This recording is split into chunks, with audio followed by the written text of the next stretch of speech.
Hey family, listen, what's good? It is Pastor Laron here. Let me just say welcome, welcome, welcome, welcome back. Listen, all month long we have been in the dopest series ever. It has been our Motown series titled It Hits Different. Life is going to throw you some curveballs. Life is going to throw you some situations, some unexpected stuff coming from just around the river bend, right? And when it hits us, we got to know how to let what hits us, let it hit different. We've got to have the perspective of heaven so that when life hits, we know that it's a heaven hit. So listen, I'm glad that you're here. We have been in this series for the last few weeks, and tonight is the last night of this series. Listen, I pray it's been a blessing to you. I pray that you have got something meaningful out of it. I pray that the Spirit of the Lord has convicted you, has challenged you, has compelled you in this season to show up for yourself, especially when life begins to throw hits, that you will have the perspective that heaven has and you will see the hit a little bit different. So I'm glad that you're here.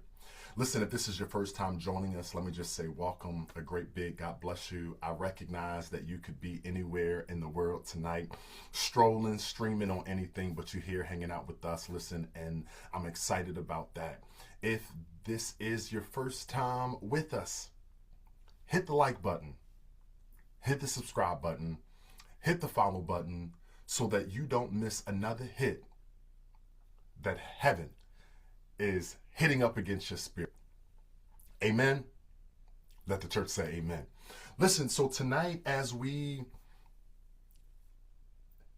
put the final bells and whistles on our series tonight, Motown It Hits Different, I want to speak for a few moments from the idea, the topic, and the subject, fire that lasts.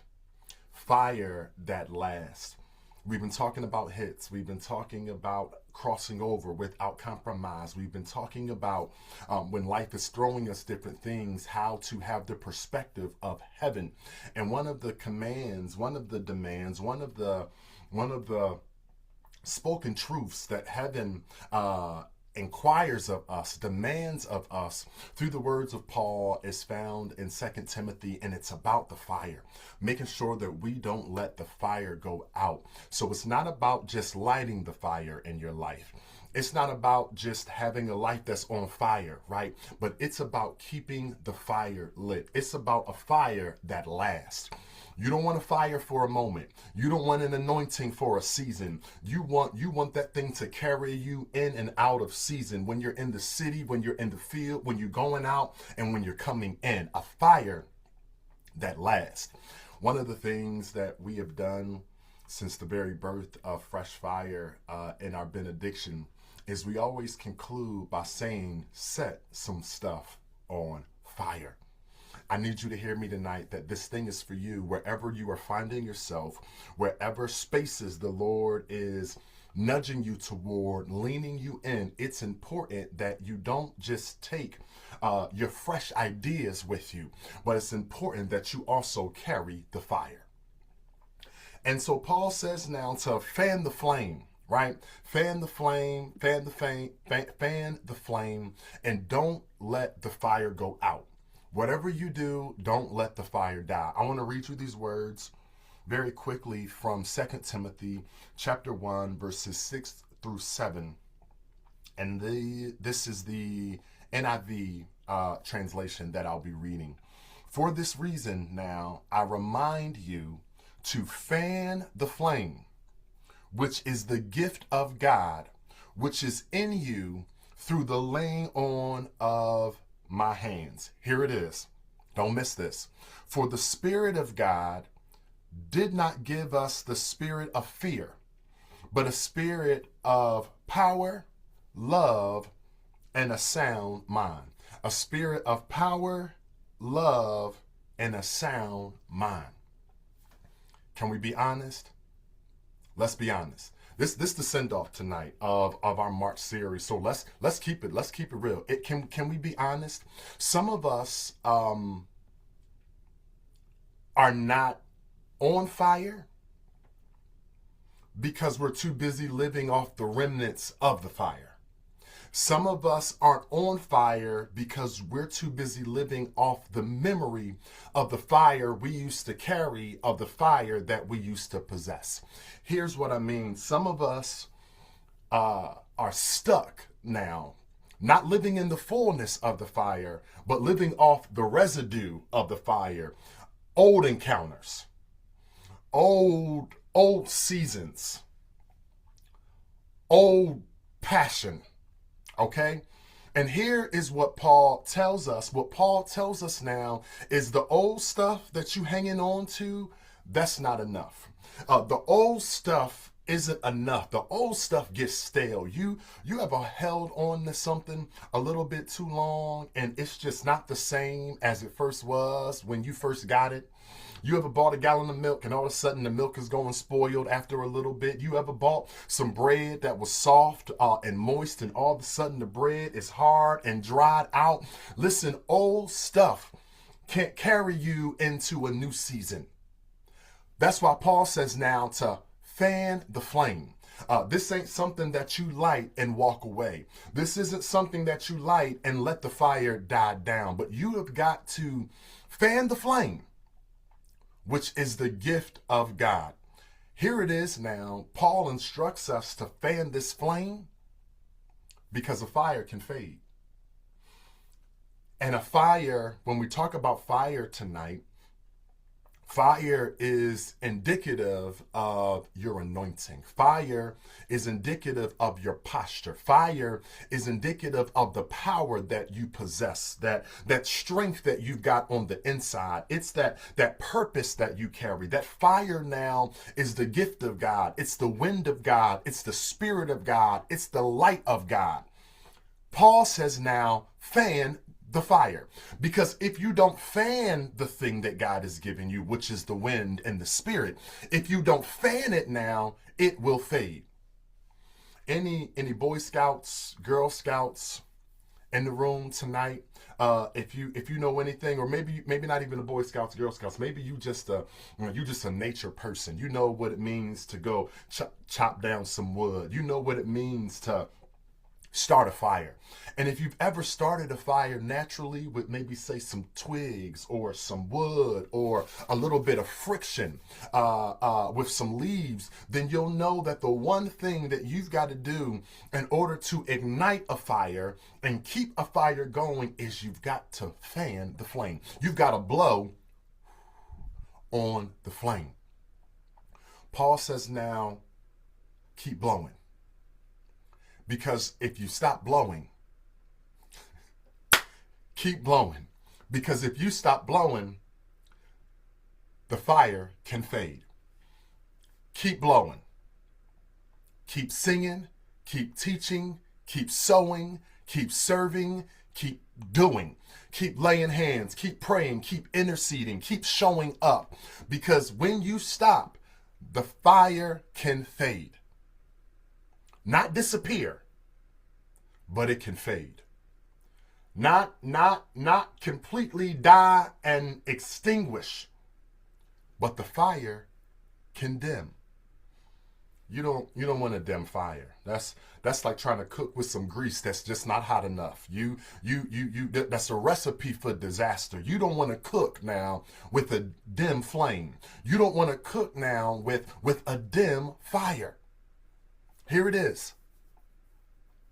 We got to fan the flame because fire requires responsibility. What are you blowing on in this season? What are you fanning with the expectation of being unleashed? Fire requires your responsibility. Fire requires your responsibility. Fire requires you to be responsible. Fire is not self-sustaining. Fire will not keep blowing all by itself. Fire is going to need some help from you. You can't drift away from the fire. You can't drift into depression. You can't drift away into the the depthness of whatever it is that is feeling diminishing, that is feeling depleting. But in order to maintain the fire, in order to sustain the fire, you've got to be responsible for the fire. You've got to maintain it.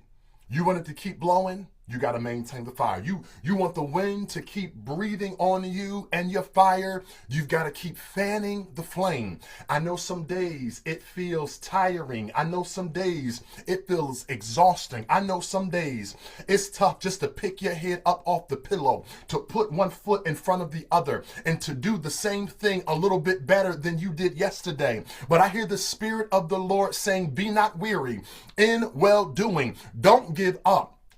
Fan the flame. I know it's flickering. I know it's wavering. I know it's going back and forth, but it did not go out. And it hasn't gone out for a reason. Just fan the flame. Somebody say fan the flame. Throw that in the chat right now. Fan the doggone flame. Don't let that thing die. Don't let that thing go out. Don't let that thing get dim, because once it begins to burn out, it's going to take much more energy, much more spirit to get that thing back reignited. Fan the flame. So I know you may be saying, I know, Pastor, listen, Rev, that sounds good, but how do we fan it? We fan it through communication. Are you actively praying? We fan it through the word, which is our strength, and we fan it through community. Forsake not the assembly. I know we live in a day and time now, in a culture where people have made it normal. We have normalized calling ourselves believers, but we don't go to church. We have normalized calling ourselves Christians, but we don't go to church. Let me tell you something. Church trauma is real. Church hurt is real. But relationships that we have been in have created trauma. But that don't stop us from dating. Restaurants we have gone and haven't been good, but that hasn't stopped us from eating out. We cannot forget about the word. We cannot forget about our prayer life. But we cannot forget about the power of community. Get you a village. Get you some folk that you just can't, that can do more than kiki with you, but can pray with you. Get you some folk that can do more than carry a bone and bring a bone, but can intercede on your behalf. You need a community when life is happening, when life is crumbling, when circumstances are beginning to build all around you. It's tough to carry that all by yourself and still keep the fire going. You need the word. You're going to need some prayer, but you're going to need some community. You got to have community.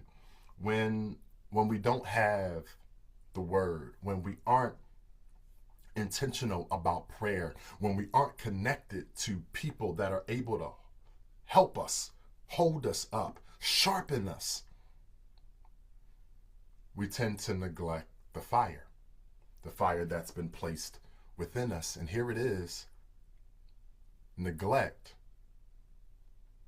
leads to dimming.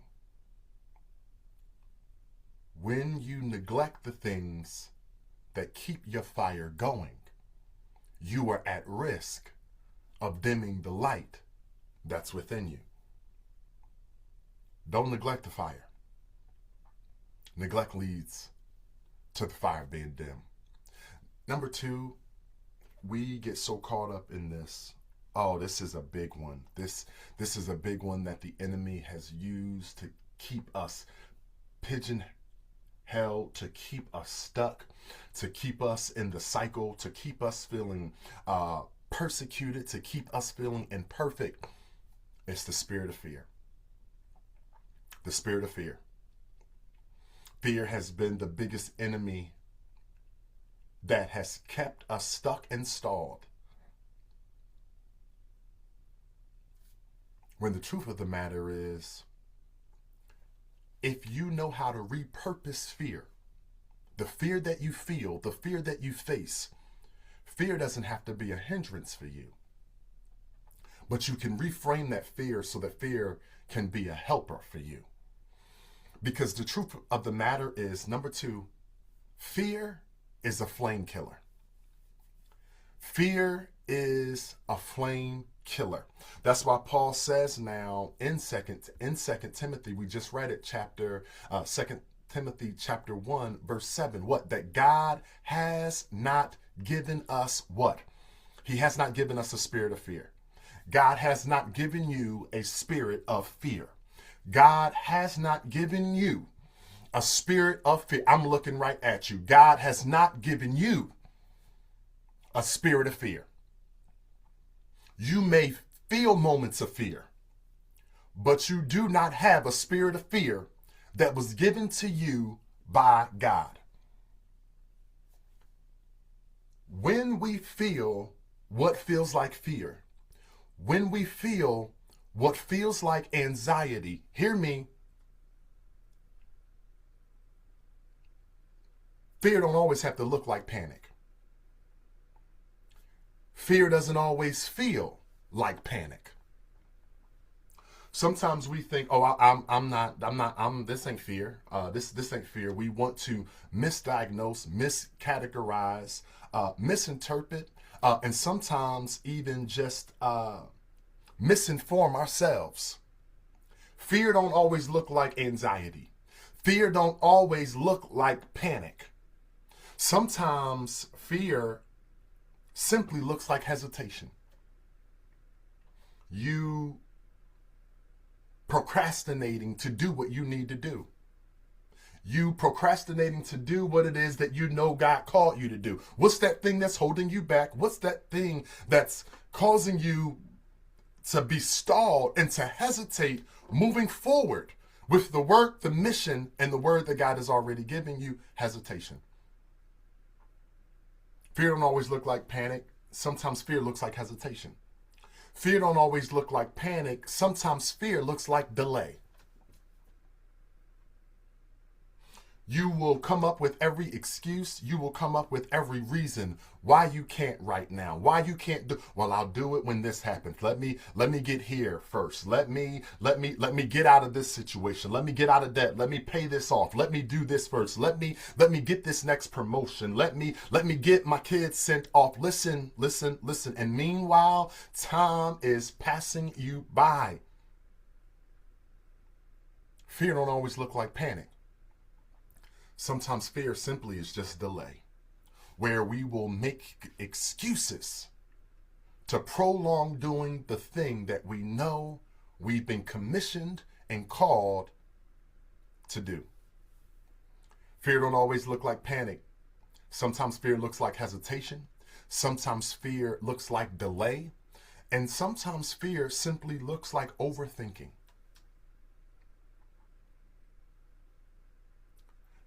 If I'm honest, those have been the places and spaces that I have found myself, particularly in overthinking, where we won't do a thing because we have overanalyzed, we have overthought so much that we have now thought ourselves out of doing the very thing that God gave us the thought to do in the first place.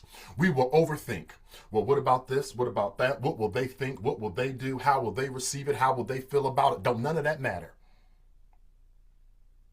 This is not the season for you to overthink what people think about you. This is not the season for you to overthink the thought that God has given to you. But fear will cause you to hesitate. Fear will cause you to delay. Fear will cause you to overthink. And every time you delay, every time you hesitate, every time you overthink, what's happening is you are shrinking back. The fire is dimming. And every time you shrink back, every time you wither, every time you retreat, the fire weakens. Last thing, we can't let the fire get dim. We can't let the fire weaken, because a balanced fire lasts. I'm not saying that you will wake up tomorrow and show up in places and spaces and be 100% empowered, 100% whole, 100% healed from fear. No. This thing about being unleashed, This thing about fire, this thing about your light is about you finding the balance. Because a balanced fire is what will last. If you don't breathe and blow on a fire that you're trying to get started, the fire will never ignite. But if you blow too much on a fire, you might mess around and blow the fire out. A fire needs balance because a balanced fire lasts. So the question now is, what's the ratio for the balance? What's the recipe to find the balance? We read it in 2 Timothy chapter 1, verse 7. The balance includes three things in order for the fire in your life to not go out. The fire needs power, the fire needs love, and the fire needs a sound mind. Power, love, and a sound mind. I'm going to say it like this: power, love, and self-discipline. That's what a sound mind is. It's self-discipline. When you aren't allowing your feelings to run away with you, when you're able to stand steadfast, because feelings aren't always facts. Self-discipline. The stories we tell ourselves that will get us going, will get us all riled up. The recipe to the balance of a fire that will stay lit is power, love, and self-discipline. Not confusion, not hype, not gossip, not chaos, not emotional unbalance, just out of control. But a sustained fire lasts with balance. The right amount of ingredients. A sustained fire is structured. Hear me now. So spiritually speaking, a balanced fire is about spiritual maturity now. It's not about intensity.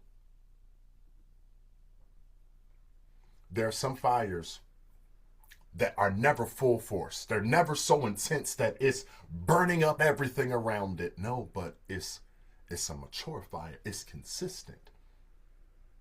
It's consistently flaming, consistently carrying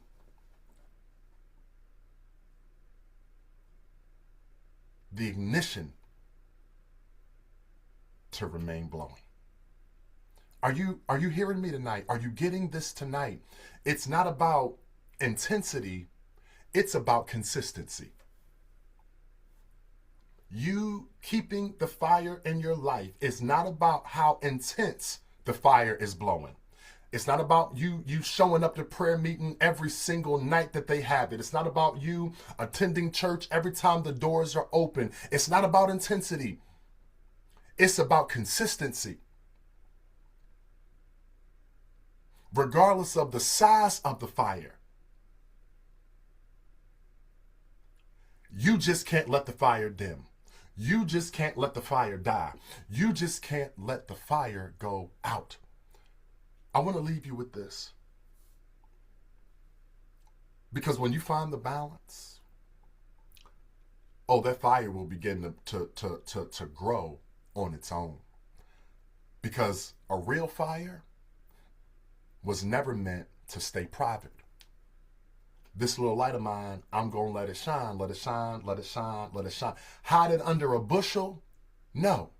Fires were never meant to be hidden. Fires were never meant to be private. Fires were never meant to stay concealed. Your fire is not meant just for you. Paul didn't tell Timothy to admire the flame. Paul didn't tell Timothy to just nod that the flame is still lit. No, but Paul tells Timothy to take the fire and stir it up. You can't keep the fire just to you. You've got to stir the fire up. Stir it up, stir it up, stir it up. Why? Because the more you stir, the more the fire can spread. The more you stir, the more the fire can become contagious. The more you stir, the more the fire can catch hold and other folk can begin to feel the heat that's coming off you. Am I talking to anybody in this moment right now? If your fire hasn't touched anyone else, I need you to know now that your fire then is not done forming you. When that fire is done forming you, that fire begins to flicker. That fire begins to reflect off other things, off other people. You see a fire, listen, you can see it because, listen, the reflection is so bright that, listen, you'll see it from miles away, blocks away. Other folks will feel the heat coming off you. And so fire is about stirring up the gift, the power, and the flame that has been placed on the inside of you. When we say set some stuff on fire, our church is called Fresh Fire. And this isn't just a name. Fresh Fire is a responsibility.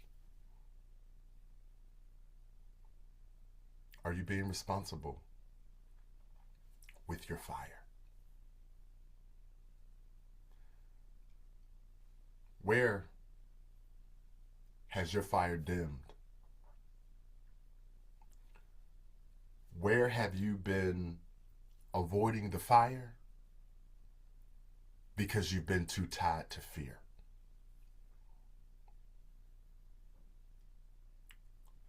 As we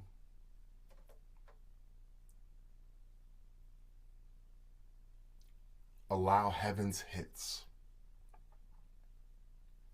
to hit differently for us in this season, I pray that you will continue to allow the fire to burn within you so that you can set some stuff on fire around you. My prayer is that the Spirit of the Lord will breathe on you, on everything in you that feels fearful, on everything in you that feels fading, on everything in you that feels as if it's fleeting. I pray that you will reignite whatever you have let slip. I pray that you will stabilize whatever God has already started. And don't just light the fire again, but may your prayer be, God, make me consistent to keep the fire burning. Set some stuff on fire. Because listen, heaven is dropping some hits where you let heaven hit your spirit just a little bit differently in this season. God bless you. God love you. Listen, we will not have TNL next Tuesday. It will be the 5th Tuesday of the month of March. But we will be right back on the first Tuesday in April with a brand new series and a brand new topic. I'm not even going to drop a teaser or nothing yet. You just got to show up, come back. Listen, God bless you. God love you. Keep that fire going and set some stuff on. Shout it out. That's it. God bless you.